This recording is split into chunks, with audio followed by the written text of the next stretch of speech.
Oil burner running rough. Let's replace the nozzle on this Beckett burner. Today I'm going to show you how I remove the gun on this burner to replace the nozzle. First thing you want to do is make sure that the burner is shut off. We have this nut here and this nut over here that has to come out. To remove this fuel line, you'll need a 7/16 wrench. You'll loosen this to where you can get it off, and then you'll need a pair of channel locks or a pair of pliers to remove this nut. Once you remove these, you just open it up and you'll be able to pull the gun right out. Once I have this out, I'll show you how I change the nozzle. Once you have the gun out, you can see how dirty this is. See how this was leaking fuel through it? Yep. So we'll clean this up a little bit here. I'm going to change that nozzle.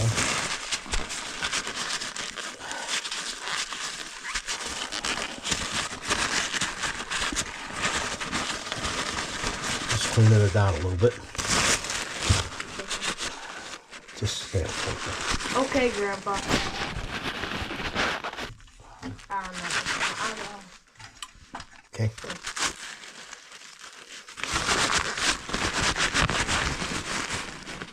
These prongs should have a point on them. They're pretty worn down. I'm going to order a new kit for this. And they have to be out so far, spaced so far. And in the description below, I'll have a gauge that you can measure this with. And to adjust them, you would just loosen this screw right here.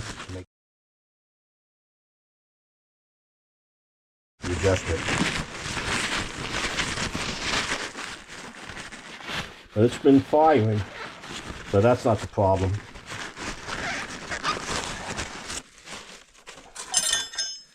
So we have a 3/4 inch wrench. And we have, and this is leaking fuel still. I thought I got it all out. And we have this other, we have the 3/4 inch wrench, and we have this is 5/8.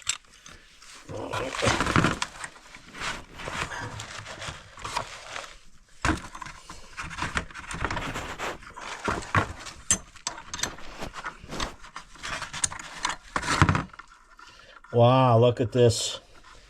The nozzle was actually loose. That is something. Could that be why? Yeah, that's why we're spilling fuel all over the place. Oh. Plus, it's pretty dirty. Check that out. Either way, it had to... That's all. Then I got edited all out. So what do we have over here?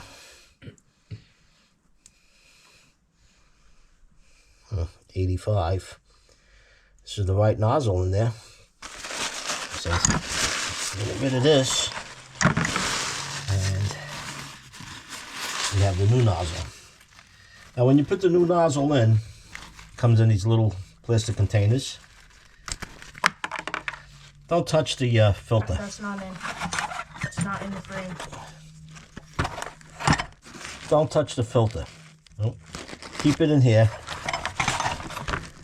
And just drop it in and turn it by hand. You want to replace the nozzle with the right size nozzle that's in there. Hopefully the tech that did it before you put the right one in. If it's a different nozzle, there's different adjustments you have to make.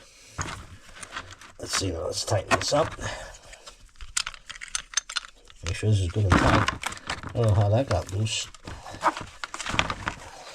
Maybe it's because the boiler is shaking. No, not shake. Well, there's a lot of vibrations, but see how tight I put that? There's no way that should have came loose. Okay. Did the person do that before? I don't know. All right, now, I usually clean this up with a carburetor cleaner. I spray some in there, make sure there's no blockage. But as you can see, the fuel was pouring out of here. So, I'm assuming, you know what happens when you assume, but I'm still assuming. Now we get this back in. Shine it in there, John. This is pretty crusty in here. I'm going to clean this out first. I'm going to slide this back in. There is a gauge that fits on here to make sure that this gun is the right depth into the boiler. And once you get that gauge on there, the adjustment you would make is right here. This is how you would make that adjustment. I'm going to clean this up, get that nozzle back in, and tighten it up, and put it back together just the way I took it out. And that's a wrap. If you found this video useful or have any questions, post your comments down below. If you enjoyed it, give it a like. And if you haven't done so already, subscribe. Hit that Joe Z icon. And not to miss my new videos as I upload them, be sure to ring that bell. Until next time, stay warm and be safe.